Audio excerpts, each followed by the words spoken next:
Namun, bagaimana dengan pengaruh dari luar yang terus berdatangan?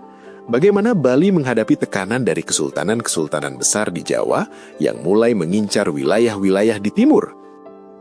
Jika di bagian sebelumnya kita membahas tentang kekuatan raja dan pendeta, sekarang mari kita turun ke level rakyat jelata di pelosok desa.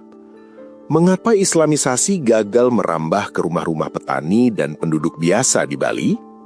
Jawabannya ada pada satu kata, adat. Di Bali, agama Hindu bukan hanya soal apa yang diyakini di dalam hati atau apa yang dibaca dalam kitab. Agama Hindu adalah nafas kehidupan sosial. Bayangkan sebuah jaring laba-laba yang sangat kuat dan saling mengunci. Itulah gambaran masyarakat Bali. Sistem yang paling krusial di sini disebut dengan Banjar.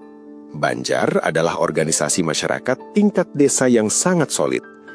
Setiap warga Bali terikat dalam Banjar, mulai dari urusan gotong royong membersihkan selokan, memperbaiki jalan, hingga urusan upacara kematian. Semuanya dikelola oleh Banjar. Nah, disinilah letak perisai alaminya.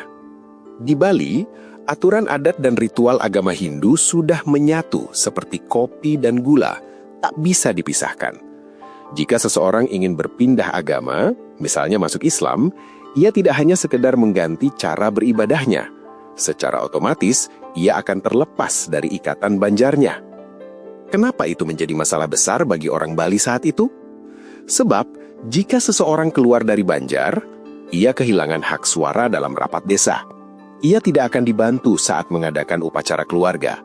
Yang paling berat, ia akan kesulitan mengurus jenazah anggota keluarganya karena lahan pemakaman dan tenaga bantuan biasanya dikelola oleh Banjar dan desa adat.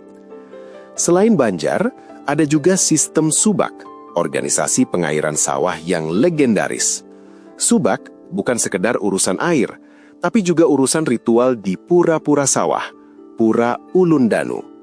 Jika seorang petani keluar dari agama Hindu, ia akan kesulitan menyelaraskan jadwal tanam dan ritual air yang sudah disepakati bersama secara turun-temurun.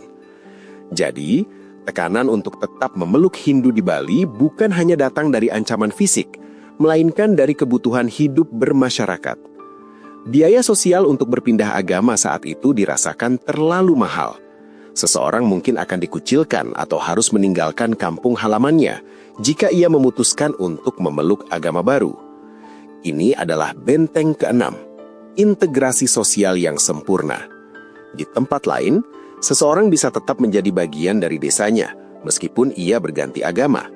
Namun di Bali, menjadi orang Bali berarti menjalankan adat Bali, dan menjalankan adat Bali berarti tetap memeluk Hindu.